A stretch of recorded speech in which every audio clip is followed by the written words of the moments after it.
И у нас начинается отправка данных. Отлично, ВКонтакте уже подключилась, Facebook подключен. На YouTube идет отправка, она будет ровно в 30 начала стрима.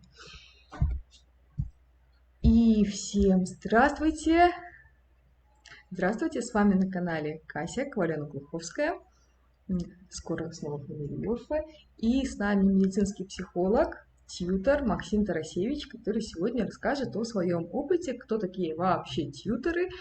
И будет сегодня рубрика так называемая Time Out. Было бы очень здорово пригласить в следующий раз на стримы родителей детей с расстройствами аутического спектра, чтобы вы тоже поделились своим опытом и рассказали, какие бывают особенности, отличия, например, почему не стоит бояться такого диагноза, как аутизм, или почему стоит, может быть, как с ним вообще жить, справляться.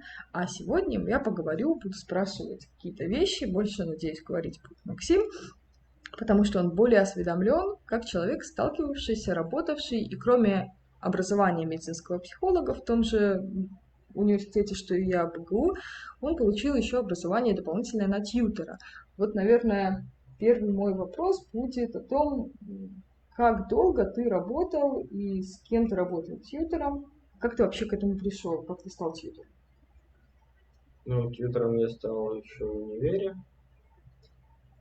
Нас пригласила одна из наших преподавательниц по специальной психологии, предложила работу, соответственно, кто захотел.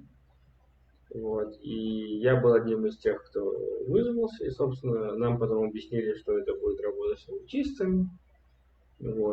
Я попал в группу, в организацию «Дети аутизм родителей». Там нас обучили. Там оплатили нам курсы, они, собственно, есть разного уровня, нам оплатили самые простые курсы, собственно, по EBA, поведенческой прикладной анализ поведения. И, собственно, после этого я начал работать с аутистами, точнее, с одним ребенком, потому что много детей еще есть с диагнозом, это на самом деле очень сложно, даже с одним, не то чтобы просто. Кто такой вообще тьютор? Тьютор — это не психотерапевт, тьютор — это не психолог-консультант, это не педагог. А кто это? Это специалист, который помогает ребенку социализироваться. Ребенку с расстройством аутического спектра, да? Это расстройство аутического спектра, сокращение, которое я сегодня буду использовать. Насколько я знаю, расстройство аутического спектра чуть более чем одно слово аутизм. Да? И он делится еще на какие-то подкатегории. Их много. Синдром Аспергера, детский ранний аутизм, там возникает даже у взрослых аутизм. Возникает именно? Да, есть. Читал статью психиатра, который рассказывал, что у взрослых бывает травматический аутизм, то есть на фоне поражений мозга могут возможны каких-то областей мозга, возможны потери общительности, снижение социальной активности, вообще в принципе, не настолько ярко выраженные элементы, но в принципе они очень похожи с аутистическими синдромом аутизма. То есть... это все в более легкой форме, потому что обычно эти люди уже сформировались, и у них уже есть база, в которой происходит некоторые ухудшения, но в принципе они уже функциональны, так как они уже... Правильно я понимаю, что это будет посттравматическое стрессовое расстройство, которое выражается симптоматикой, подобной аутизму? Не уверен. Тут, возможно, я читал именно про органическую. То есть, скорее всего, это поражение какого-то участка головного мозга, который затрагивает лобные доли, соответственно, социальные функции. И, возможно, это влияет, точнее, это обуславливает появление вот этих аутистических черт. Но вообще, в основном, аутизм встречается у детей, большая часть. То есть это в основном мальчики, либо мужчины, ну, в подавляющем большинстве. Вот. Ну и, собственно, у детей он очень рано, ну, точнее, его рано выявляют, потому что когда ребенок смотрит в одну точку, там, я не знаю, складывает из кубиков в очень раннем возрасте какие-то очень сложные конструкции, вообще, в принципе, цветовые там решения, например, очень правильные. Это есть повод задуматься над тем, что... Ну, мне кажется, как бы еще недостаточно вот этих ситуаций, когда человек смотрит в одну точку или складывает какие-то сложные конструкции. Нет, это... Что еще является симптоматикой для того, чтобы сказать, что, возможно, у ребенка аутическое расстройство? С какого возраста вообще диагностируется аутизм у детей, ранний детский аутизм? Ну, я не скажу прям, с какого вообще диагностируется, у каждого ребенка по-разному. До минимальный возраст, в котором в принципе, это там возможно. могут даже и у младенцев, когда он не поддерживает контакт глаз, когда он не играется, у него отсутствуют эмоции. С какого возраста? Ну, первое проявление эмоционального контакта, я так вам поясню уже немножко со своей точки зрения, появляется по некоторым статьям психиатров и психотерапевтов. И из советской психологии это было еще прописано, французскими психиатрами тоже прошлого века. Первая эмоциональная реакция проявляется до 6 месяцев. То есть человек начинает узнавать свою маму, узнавать отца, и до 9 месяцев уже устанавливается достаточно плотный контакт, в первую очередь с мамой, и узнавание, эмоциональная реакция, то есть отклик на эмоции своего родителя. И если у вашего ребенка нет эмоционального отклика на ваши эмоции, можно, конечно, задаться вопросом, ну, что происходит. Максим, а сколько лет ты работал со своим подопечным? Ну, конкретно с последним ребенком я работал 3 года. А до чуть того? больше. Ну и полгода еще до этого. Ну, собственно, я учился в это время и там... И работал. Да, набирался опыта, помогал другим тьюторам, заменял их, вот, а потом уже конкретно работал я там чуть больше 3 лет с одним ребенком. Но чтобы уточнить, это все происходило в Беларуси, в Минске. Ты сказал, самые простые курсы вам оплатили. Что это были за курсы, сколько они длились, сколько часов вы прошли, чтобы у нашей аудитории было какое-то представление, да? Какое образование у нас дают тьюторы. Это были вебинары, по-моему, если я не ошибаюсь, это были 20 часов вебинаров. Там, по-моему, было 20 занятий с тестами, с получениями сертификата, с домашним заданием. То есть курсы сертифицированные. У нас проводила занятие Алена Ахмедова, если я не ошибаюсь, по-моему, с Баку из Азербайджана. Вот, тоже сертифицированный терапевт. ABA. Да, тем, кто пришел до меня, в первом наборе, там еще даже оплачивали более крутые курсы Шаповаловой. Вот. Они более продвинутые, и на самом деле сами курсы стоят для индивидуального обучения довольно дорого. То есть, ну, как в принципе обучение, оно стоит дорого. Вот, но так как это было бы... Еще даже оплачивали более крутые курсы Шаповаловой. Вот. Они более... Я просматриваю заодно у нас комментарии, стараюсь модерировать, поэтому простите, что... Вот. И, собственно, это, по-моему, BCBA был, ну, более продвинутый курс EBA. Там их несколько классификаций, собственно, я точно уже не помню, потому что давно было. Вот. И им оплатили более полный курс, ну, собственно, там, более углубленный. Вот. Ну, и они были, грубо говоря, передавали знания нам. То есть сначала первому набору тьюторов до меня еще, получается, оплатили курсы чуть более хорошие. Потом, когда я пришел, оплатили тоже, ну, как бы просто... Неплохие. Да. Просто начальный курс, грубо говоря, и потом мы вместе уже с более старшими тьюторами обучались уже прямо на практике. То есть они нам что-то поясняли, мы сами где-то информацию искали. Вот. То Ну, есть, вот таким. если я правильно понимаю, это было поставлено на поток именно такой волонтерской деятельности и финансирования. У нас в Беларуси самой проблемы работы с детками с расстройством аутического спектра, оно не сильно поддерживается государством, к сожалению. Так я понимаю? Да, это было все, что я знаю, это было, поддержка родителей. То есть это родители объединились в фонд, вот дети аутизм родителей. Вот, они же собирали там деньги на благотворительность, они же оплачивали нам обучение, они там договаривались со школой, то есть оформляли нам базу, на которой мы работали, собственно. Ссылка на «Дети аутизм родителей» будет потом прикреплена после нашего стрима внизу под сохранявшимся видео, чтобы, если у вас есть, например, какие-то вопросы, вы еще не состоите в этом обществе, или у вашего ребенка есть подозрение на расстройство аутического спектра, вы могли обратиться в эту группу и найти там необходимую поддержку, необходимые контакты. Насколько я тоже знаю, это одна из лучших наших таких групп поддержки, организованных самими людьми. Скажи, Максим, а в школах вот такой позиции, как тьютер, официально, насколько я знаю, нет. Тоже сталкивалась некоторое время, работала на поддержке детей с расстройством аутического спектра, сразу двоих. Замечательный был опыт, но не долговременный, потому что в детском саду, например, негативно отнеслись к такой вообще должности, как тьютер. Это, во-первых. Во-вторых, требовали не психологическое, а педагогическое образование. Что было у тебя в опыте со школами и как вообще оформляется тьютер официально?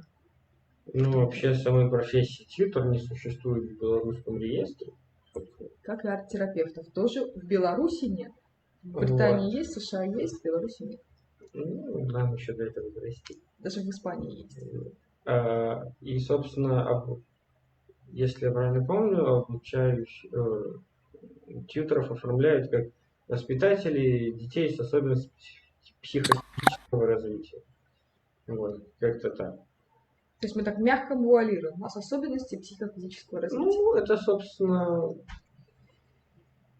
собственно, не только для аутистов, а для всех, потому что у нас были еще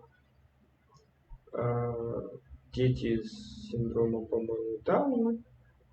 Тоже на тьюторстве? Не на тьюторстве, там был просто класс, который вел дефектолог, и, собственно, там, по-моему, человек 5 было в этом классе, и там был 2 аутиста, и еще там другие. Насколько вообще корректно говорить аутист, и насколько, ну, например, родители там могут на это реагировать? Негативно или позитивно? Ну, с моей стороны, то есть с моей точки зрения, я считаю, что это корректно. Некоторые родители, например, обижаются на то, что когда говорят аутизм, надо говорить не аутист, а ребенок с синдромом. С расстройством аутического спектра, с аутизмом. Потому что я, когда говорю аутист, я понимаю под этим, что ребенок, у которого есть синдром. То есть ты все равно подразумеваешь, что это в первую очередь ребенок, это в первую очередь, не обязательно ребенок взрослый, с аутизмом тоже есть, это в первую очередь личность, человек. Может быть, я бы предложила, да, для нашего видео все-таки подчеркивать, потому что нас смотрят люди, которые точно так же могут быть совершенно не в теме, и, ну, если тебе это не откликается, можешь не поддерживать, можешь говорить, как тебе нравится, главное, чтобы информация была корректна и верна в своей сути. Там, когда мы говорим про расстройство, там, шизофреник, анорексик, даун, аутист, то как будто стирается вот эта вот грань, что он человек. Но если мы затронули такую категорию, как люди с особенностями психофизического развития, то вот интересный вопрос у меня возникавший заранее у наших подписчиков ВКонтакте. Люди, у которых диагностируют аутизм не в детском, а во взрослом возрасте. С чем еще его могут путать? Например, в книге «Посмотри мне в глаза. Жизнь с синдромом ненормальности» или «Моя жизнь с синдромом Аспергера», которую написал Джон Элдер Робинсон, описывалось, что так как ему диагноз ставили во времена, когда диагноза аутизм в принципе не существовало, он был очень непопулярен, только зарождался, ему ставили все подряд. Его называли психопатом в детском возрасте, потом в подростковом возрасте ему ставили подозрение на шизофрению. Очень часто, насколько я знаю, у нас путали шизофрению, и, в принципе, шизофрению записывали как в свалку диагнозов, что ни попадя. Особенно любые органические повреждения, которые не укладывались в общую картину умственной отсталости, либо, например, картину синдрома Дауна. Да? Что, может быть, ты встречал у нас в Беларуси сейчас, или, может, рассказывали другие тьюторы, твои преподаватели по этому Но поводу? обычно высокофункциональным, тем, у которых есть признаки аутизма, в принципе, обычно ставится СДВГ, как стандартный. Синдром дефицита внимания и гиперактивность. И, собственно, вообще аутизм маскирует очень много. Ну, вообще, в принципе, у нас как бы взрослых аутистов в принципе нету, так сказать. Вот. Потому что Нету. это инвалидность пожизненная, собственно, потом, ну, как бы, инвалидность, я не помню такой группы, ну, короче, полная инвалидность по психофизическому состоянию, и, соответственно, им нужно платить довольно большие деньги, ну, как, в принципе, поддержку. Поэтому у нас, собственно, аутизм обычно взрослым людям не ставится. Но те дети, которые, ну, точнее, как дети, которые смогли достичь возраста совершеннолетия и дальше, собственно, они обычно, если высокофункциональные, они находят себе какую-то простую работу, каким-то образом они приспосабливаются обычно через родителей, либо ну, какую-то помощь извне, потому что, в принципе, аутисты сами не всегда могут справиться с условиями жизни. Вот. И очень важно, чтобы кто-то был рядом, потому что Поддержка такая, да? да. Какой-то направляющий, медиатор, который будет обеспечивать Вот, потому что, социальный в контакт. принципе, ситуации бывают разные. Как бы если жизнь упорядочить и сделать ее по расписанию, собственно, аутист, в принципе, может жить да, вполне комфортно для Четко по него. плану. Ну вот, например, в этой книге Робинсона он описывал, что его жизнь пришла в норму, когда он нашел себя в профессиональной среде. Его профессиональная среда была связана с техникой. У него был вот этот талант, как Максим сначала упомянул, да, складывать какие-то конструкции. Примерно такая же похожая модель проявилась. И он нашел девушку, которая была потом его женой. Вполне у них была семья, у них были дети без расстройства аутического спектра.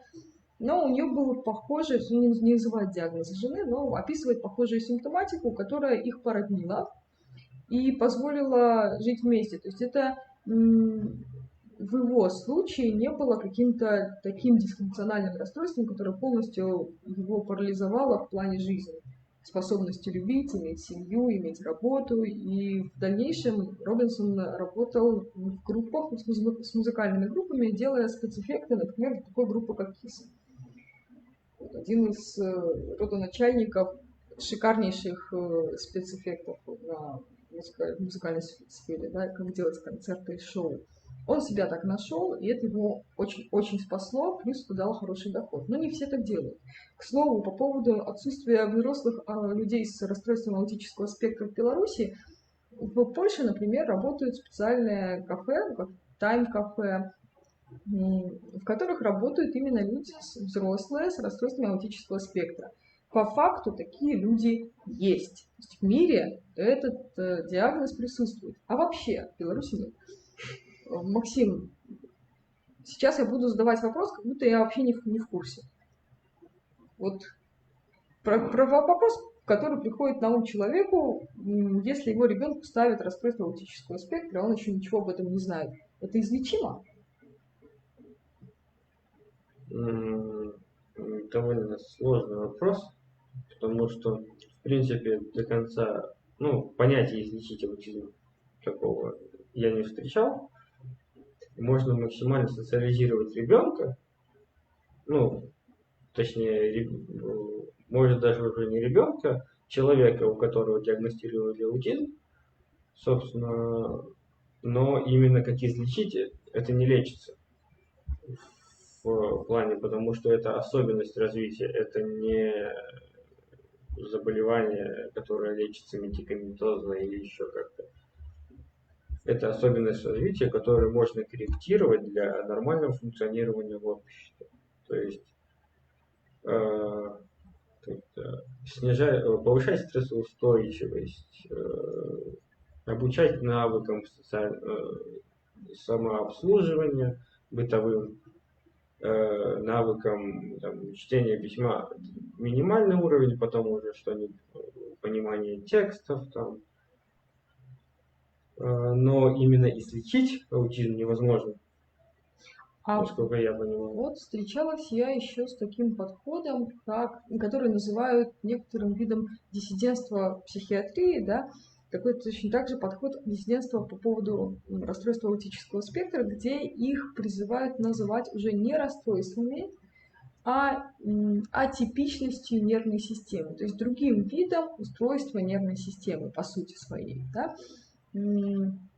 Вот здесь важный момент. Есть нейротипичные люди, есть тогда нейронетипичные, атипичные люди, и там подчеркивается, что их становится все больше и больше. Все-таки, как ты считаешь, тьютор, который какое-то образование дополнительное получил, который медицинскую психологию проходил, насколько этот подход валиден, желателен, какие у него есть подводные камни, минусы, чем он может быть опасен, например, а чем он может быть полезен? Я не вижу в этом подходе особых минусов, потому что, собственно, это не противоречит тому, что я сказал в ранее, да. Угу. То есть аутизм невозможно вылечить. То есть это особенность, с которой с которой люди живут, с которой люди справляются каким-то образом. Плохо, хорошо, но они как-то живут.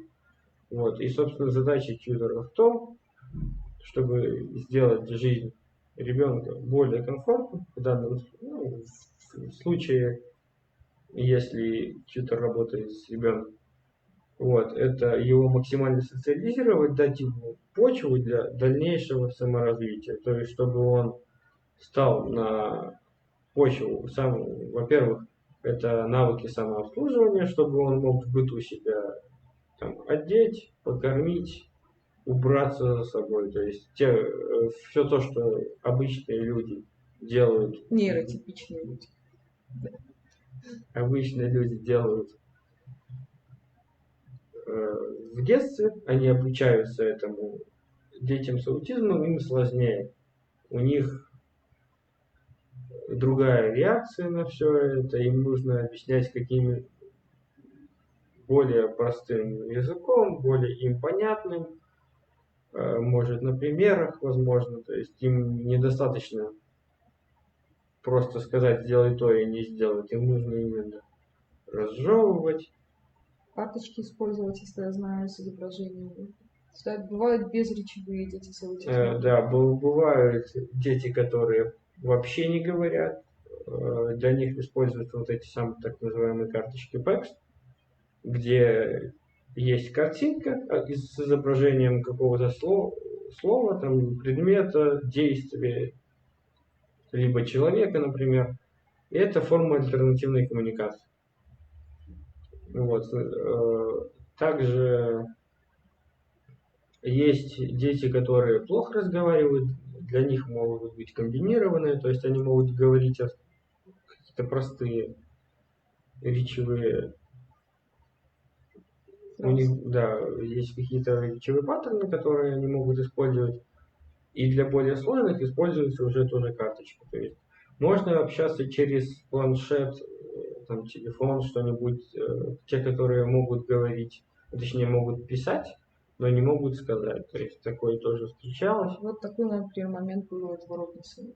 Книгу вы можете читать, она написана прекрасным словом. Его брат является писателем, и брат его сам подчеркивал, что Робинсона слог настолько изыскан, что там не нужны правки, но при этом сам по себе он себя описывает как человек молчаливый, и если бы он не написал эту книгу, очень многие люди не знали бы, насколько четко, ясно и изящно он способен излагать логично свою мысль.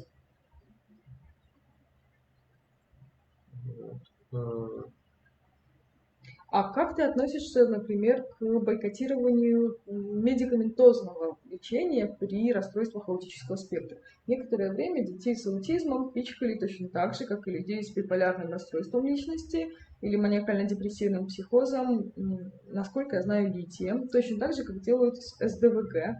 Следующий мой вопрос будет по поводу отличия СДВГ от аутизма. Тоже очень важный момент, мне кажется, его стоит осветить.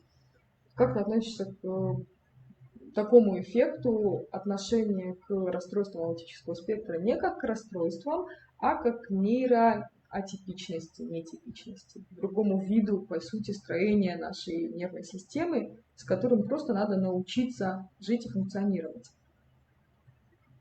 Ну, учитывая, что таких заболеваний все больше, ну, как бы по той же статье психиатра, которую я читал, британского. Ссылку на него тоже мы дадим под видео, потом с тебя иллюстрирую.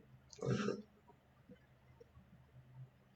Там чуть ли не 1 из 100 британцев уже имеет, может, неполноценный синдром, но какие-то черты, да, аутистического расстройства, аутистического спектра. Собственно, может быть, это мир меняется? Или это диагностика улучшается? Как ты считаешь? Ну, скорее диагностика, вряд ли мир изменился.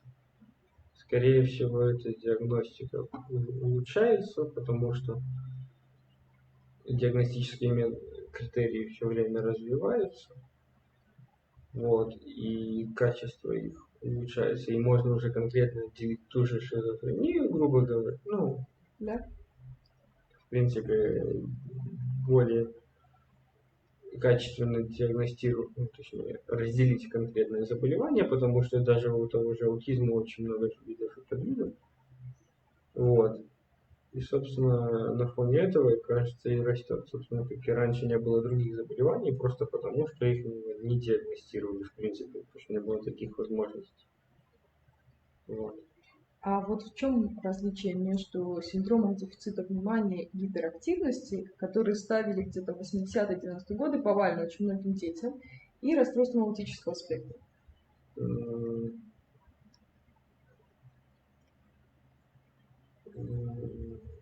СДВГ нету настолько кардинальных нарушений, то есть СДВГ это более легкий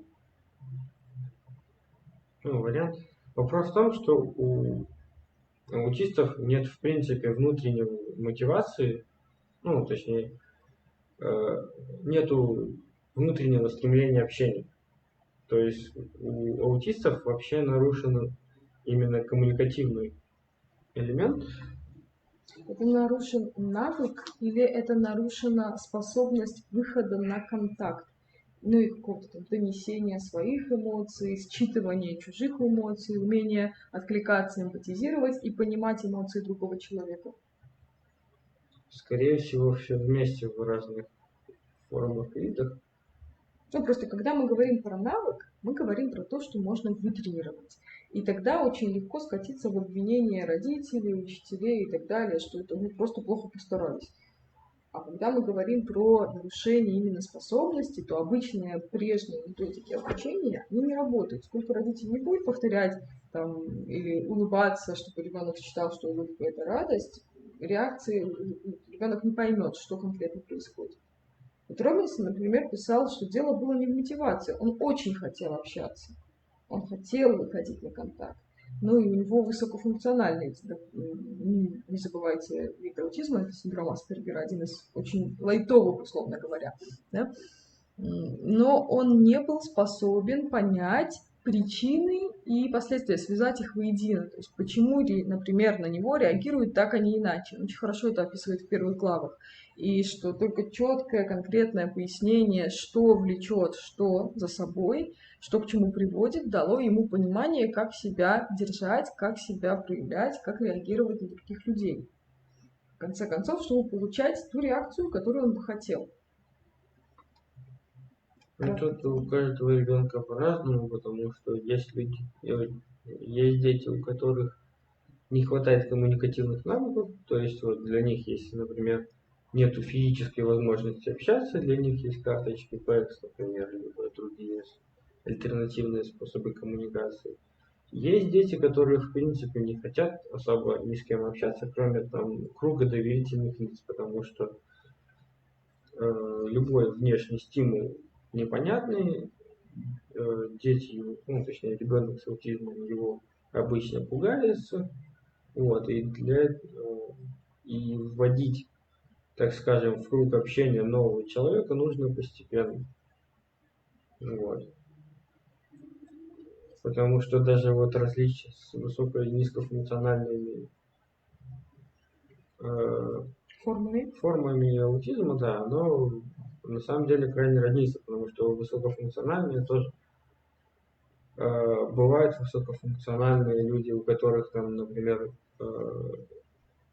более-менее, ну, хорошо с мотивацией, но нету, например, навыков общения, но за счет того, что с ними работают, они могут появиться, в принципе, все будет хорошо. Вот. А есть высокофункциональные аутисты, которые, они сами замкнуты, им не нужно общаться, они сами себя занимают, они сами с собой наедине чувствуют себя комфортнее, чем с другими людьми. Вот. И вопрос в том, что даже если у них есть возможности для коммуникации, они могут их даже не... Ну, все будут думать, что они не могут разговаривать, потому что не умеют, но они просто не хотят. Не испытывают потребности. То есть для некоторых аутистов, ну, людей с расстройством аутического спектра, вот, нужна дополнительная мотивация. Ну да, в моем опыте я сталкивалась, например, с ребенком тоже с расстройством аутического спектра, который был крайне ласковым, моментально привыкал, то есть вот с первого дня все прилип, он очень любил тактильный контакт, то есть да, развеяние мифов про аутизм, что дети с расстройством аутического спектра очень боятся тактильного контакта. Некоторые дети сами на него идут, то есть они хотят прикасаться к тебе как к тьютору, они хотят, чтобы ты был рядом, держал за руку постоянно, причем очень-очень хотят контакта, но контакт у них своеобразен. Например, они безречевые, либо появляются другие симптомы, как направление активности на себя и, как называется, повторяющиеся действия. Паттерны у детей с расстройством аутического спектра, это вылетело из головы. Так, Тоже вылетело из головы, да? Ну да, пускай будет паттерн поведения. Ну, в общем, да, это закрепленный повторяющийся паттерн, который постоянно воспроизводится при некотором стрессе. Ребенок сталкивается, опять же, как любой из нас, стресс, новый стимул, и он реагирует некоторым способом, чтобы себя успокоить, например, начинает прыгать на одном месте, либо выдергивать волос. У меня был ребенок, который сам себе причинял боль, и потом ложился и должен был какое-то время полежать, чтобы прийти в себя. Либо просто падал на пол и вот лежал некоторое время, пока он не придет в себя. Любая попытка вывести из этого состояния негативно сказывается. А у тебя был, насколько я знаю, ребенок не только с аутизмом, но и отягощенная была эпилепсия. Было такое. Вот как разводились между собой симптомы, например, аутизма и эпилепсии? Как они проявлялись? В чем была разница? Видели ты ее вообще? Я бы не сказал, что это можно в принципе отделить, но как бы эпилепсия, у него были приступы редкие, но были. Вот, то есть с этим тоже нужно было как-то жить и справляться, собственно. Вот. По поводу именно разграничения аутизма и эпилепсии, я не могу сказать, что это вообще в принципе можно разделить, потому что он просто на фоне эпилепсии были проявления расстройства аутического спектра? Или повреждения мозга? Ну, насколько я помню, у ребенка было органическое поражение мозга в раннем детстве, и, соответственно, на фоне этого развилась эпилепсия и, собственно, и плюс еще аутизм. Вот. Стереотипия. Я вспомнила, как называются вот эти вот постоянно зацикленные паттерны. Да. Вот. И, собственно, просто из-за того, что у ребенка на фоне аутизма еще и эпилепсии, он стал более трудно обучаемым. Ну, то есть это То отягощало есть, ситуацию. да, это в значительной мере отягощало ситуацию, потому что у эпилептиков тоже есть свой набор симптомов, которые, в принципе, не то чтобы очень помогают даже в обычной жизни. Вот, а, собственно, когда у ребенка аутизм, это было, ну, это еще более сильнее, это еще сильнее сказывалось на его обучении. Скажи еще вот вопрос, который меня интересовал. Образование, которое нам давали в университете на медицинской психологии, насколько его было, по твоему мнению, достаточно и недостаточно? То есть насколько много нового ты получил из курсов, которые получал по ABA? Или все-таки базу закладывает университетское образование, там, где у нас идет специальная психология, патопсихология, психопатология и прочее развитие, психология развития? Ну, мне кажется, что база все равно нужна, потому что даже при том, что я проходил на этих курсах ABA фактически то же самое, только более специализирован для аутистов, потому что у нас были различные, ну, аутизм в том числе, и на него тратилось не то чтобы очень много времени, и в принципе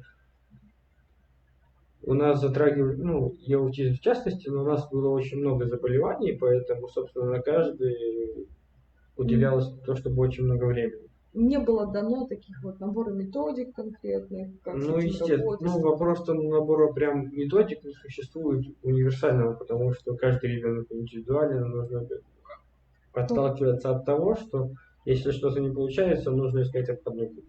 угу. Интересно.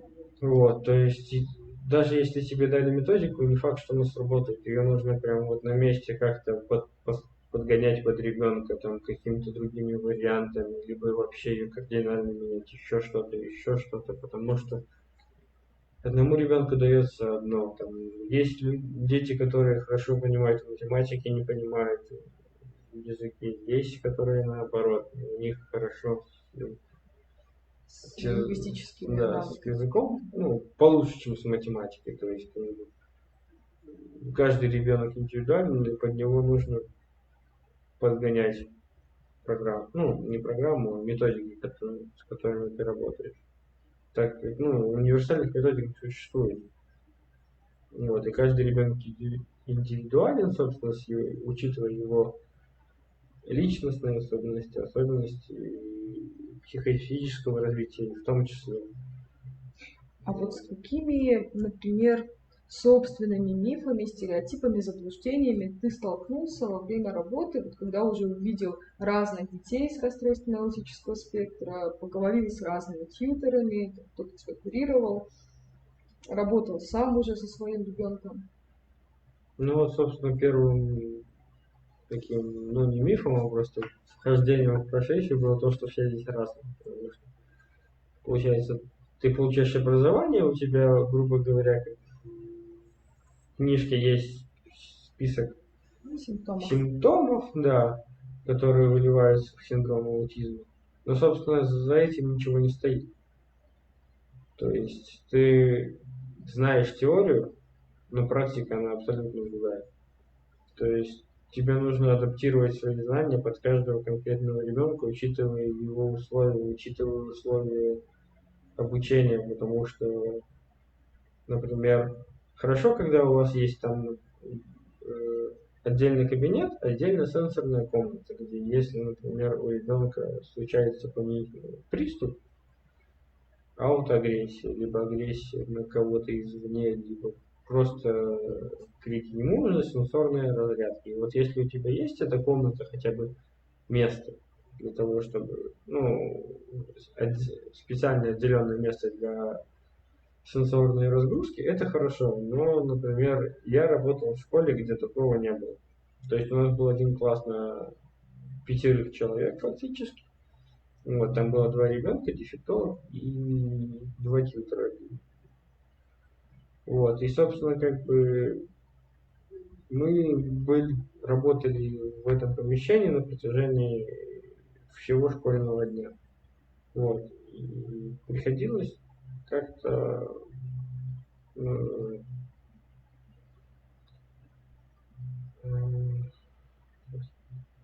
Приходилось как-то справляться с теми силами, какие там были. ну да, собственно, как бы с теми условиями, в которыми вот есть. Потому что, например, если ребенок сильно орет, ну, по тем же книжкам, например, по обучению есть направление Teach, так называемое, где говорится, что ребенку нужно дать свободу, максимально ограничить его от повреждения себя либо других, ну, в принципе, но дать ему свободу для того, чтобы он выплеснул свою агрессию. Вот. И уже потом успокоился, и, в принципе, можно продолжать работать после какого-то вот этого, после какого-то отдыха, там, можно продолжать дальше обучение. Вот. Но не всегда, например, эти условия соблюдены, потому что есть, так как у нас все делается, собственно, как бы по сказать, Общим меркам, условно. ну да, собственно, у нас все делается как бы вот в моей, например, школе все дело для родителей, и если это не специализированная школа там, для детей с психофизическим развитием, то Особенности. да, с особенностями психофизического развития, то все дети там были как бы на условно таких птичьих правах. То есть, с одной стороны, директору, как бы, я не знаю, каким образом родители договаривались с директором, но, собственно, каждый год это было непонятно. Мы будем продолжать работать или не будем продолжать работать. То есть, будет ли тьютор сопровождать? да, будет ли вообще тьютор сопровождать, потому что был вообще, например, когда я начинал работать, можно было работать всем, ну, точнее, и людям с психологическим образованием тоже можно было работать в школе воспитателем, но потом, по-моему, году в 17-м, если я не ошибаюсь, ввели поправки, что нужно в школе работают только те, кто либо закончил педагогический университет, либо колледж, либо педаспирантуру, что тоже как бы еще 2 года. Вот. И на фоне, ну, и, собственно, на фоне этого у нас, например, ушло несколько тьюторов, потому что у них не было специального педагогического именно образования. Да. То есть не мало того, что психолог, который все это проходил и специально тренировался, нужно еще быть педагогом, либо даже в первую очередь быть педагогом достаточно в колледже. Да, я тоже с этим столкнулась, совершенно считаю, что это во вред, можно так сказать, в сфере тьюторства в нашей стране, где и так это не сильно развито.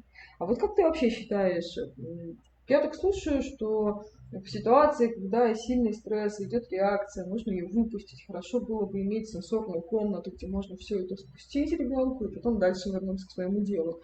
И для меня это звучит как нечто абсолютно нормальное, применимое для всех людей, независимо от того, есть у тебя расстройство какого угодно спектра или нет. Если у тебя идет стрессовая реакция, хочется поорать, поплакать, невозможно себя сдерживать, способность к самоконтролю уменьшается, выброс адреналина. Лучшее, что ты можешь сделать в этот момент, чтобы не нанести повреждения себе, другому и не сдержать в себе адреналин, не повредить своему сердцу, мозгу, всему остальному, это пойти и что-то конкретно физически, например, поделать сенсорно. В конце концов, не знаю, сделать уборку, зарядку, потрогать какие-то вещи, покидать, побить грушу боксерскую. Ну, с одной стороны, да, сенсорная разгрузка, в принципе, возможно, ну, точнее, может применяться и для обычных детей, но, собственно, во-первых, это дорого, потому что, ну, как бы для каждого вводить сенсорный кабинет, ну, вообще, в принципе, на класс, даже если вводить сенсорный кабинет, это будет... Да хотя бы один сенсорный кабинет. На всю школу, да, это... Ну, да. У нас, например... Вопрос в том, что еще дети могут этим манипулировать, потому что... Могут. И, скорее всего, даже будут. Могут быть, да, уменьшаться. Вот, но вопрос в том еще, что дети, те, у которых нет каких-то особенностей психофизического развития, у них более сильные механизмы саморегуляции, они в принципе могут Это важный момент. сдерживать себя до, например, похода домой, либо хотя бы выйти на улицу, либо делать это не в социуме, чтобы делать это максимально конструктивно. То есть, на секунду, это не только с расстройством аутического спектра связано, а скорее со стойкостью, устойчивостью, стабильностью нервной системы.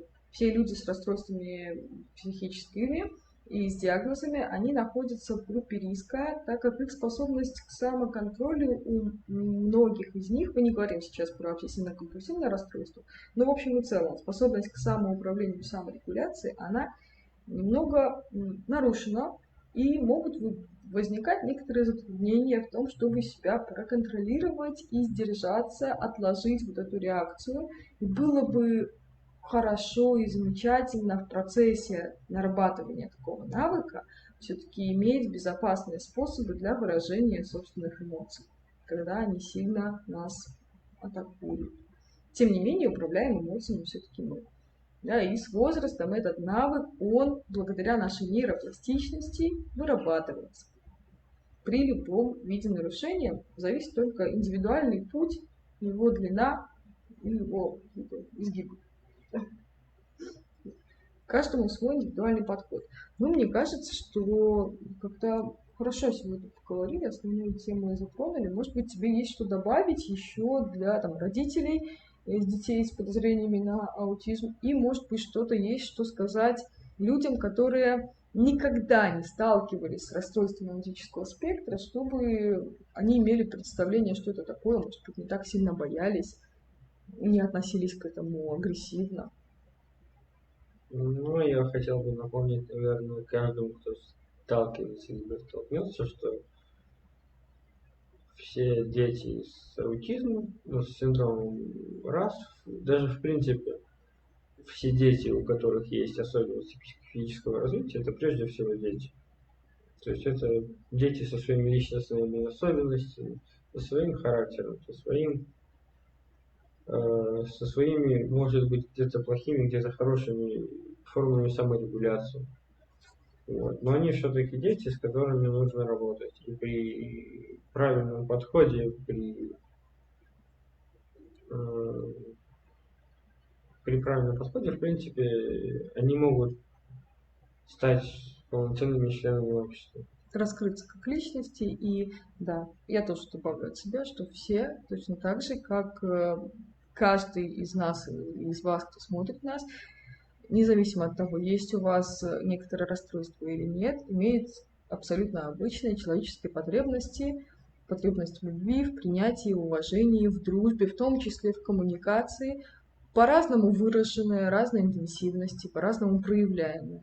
И, возможно, да, кому-то нужна помощь и поддержка в том, чтобы раскрыть свои сильные черты и помочь с дезадаптивными какими-то способами саморегуляции, так, чтобы они не повреждали самим себе, например, и не вредили другим в случае, например, неконтролируемого гнева. Но такое случается не так уж часто. У нас чаще у страха глаза велики, нежели реальность себя оправдывает. Альтернативные способы коммуникации, лучше и лучше развиваясь, помогают восстанавливать контакт, например, с детьми безречевыми. Это тоже очень замечательный момент. Какие-то полезные ссылки я бы дала ниже. И, Максим, напоследок, какую бы литературу, может быть, научную и, может быть, художественную, чтобы люди знали, к чему обратиться, когда ты вообще не в теме, а все-таки хочется почитать, и почитать не пустую беллетристику на мифах основанную, о расстройствах аутического. Самая известная книжка, насколько я знаю, это Temple Grandin «Отворяя двери надежды». Там, уже женщина рассказывает про то, как она справлялась с аутизмом в детстве, как она его переживала. Вот, и, собственно, как она смогла найти баланс в жизни, чтобы, собственно, продолжать вполне функционально развиваться. Она там на фоне своих особенностей нашла себе работу, Кем она Вот. стала, не помнишь? Она придумала держащие устройство для коров, если я правильно помню. Вот. Работала с животными. Да, она работала с животными.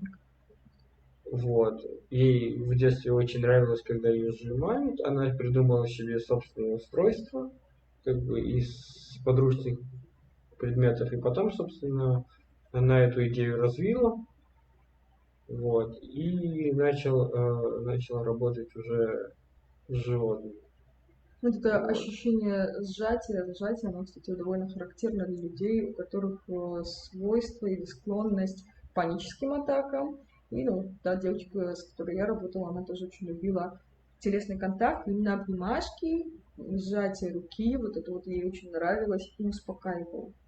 Возможно, вы даже у себя найдете какие-то проявления, которые характерны и, может быть, и более ярко выражены у детей с расстройством аутического спектра и у взрослых.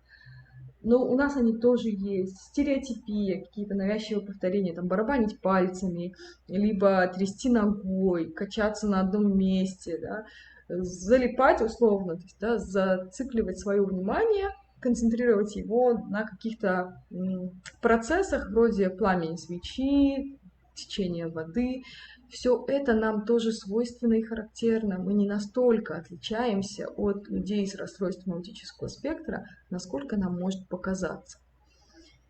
И сегодня с вами на канале По-людски, по-человечески, простым языком мы разговаривали в программе «Пятна Роршаха на репутации», в выпуске Time Out с тьютором, человеком, который помогает людям с расстройством аутического спектра, детям в частности, справляться с их обыденной жизнью, например, в школе, дома.